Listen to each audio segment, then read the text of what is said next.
Bonjour tout le monde. Donc, je commence directement par un petit rappel. Notre but de ce cours est la modélisation d'une base de données relationnelle. On a vu au niveau des séances ultérieures la modélisation entité-association qui a abouti à un modèle conceptuel de données appelé encore schéma entité-association.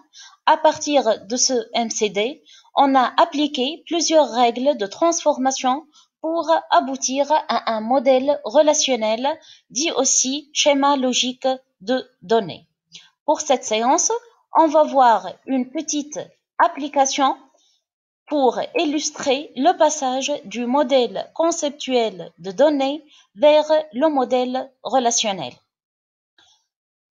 Donc, comme vous le voyez, nous avons 5 entités, l'entité patient, l'entité mutuelle, l'entité médecin, l'entité affectation et finalement l'entité date entrée. Et comme association, on a l'association cotisée et l'association hospitalisée qui est reliée à 4 entités.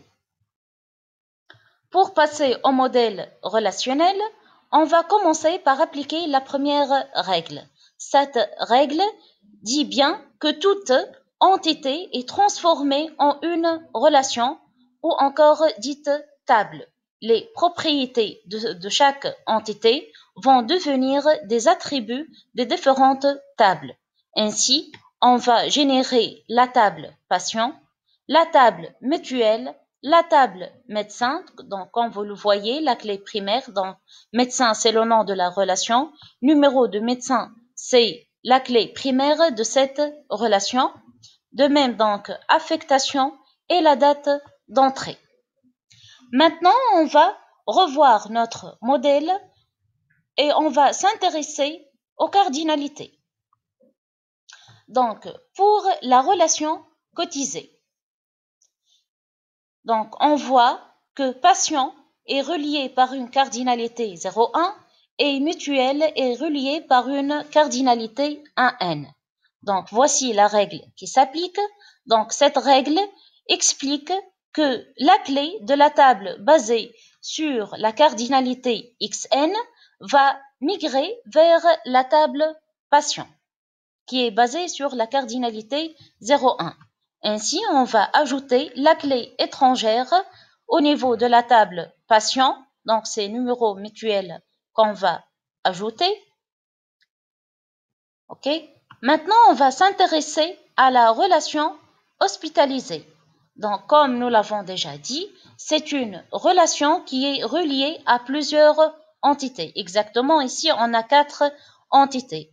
Donc, sans voir les cardinalités, cette association est transformée directement en une association. Donc, cette règle s'applique de façon indépendante des différentes cardinalités et la table est créée, donc automatiquement, elle a comme clé primaire donc l'association des 4 clés des tables auxquelles elle est reliée.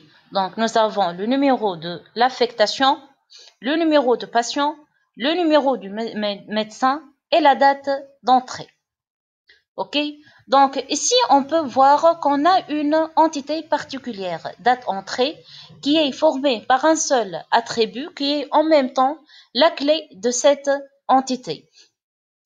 Donc, puisqu'on a un seul attribut, donc cette entité peut être supprimée et sa clé qui participait comme clé étrangère à l'association hospitalisée va être une clé primaire. OK? Donc, merci pour votre attention. À la prochaine fois où on va voir donc le passage vers le modèle physique.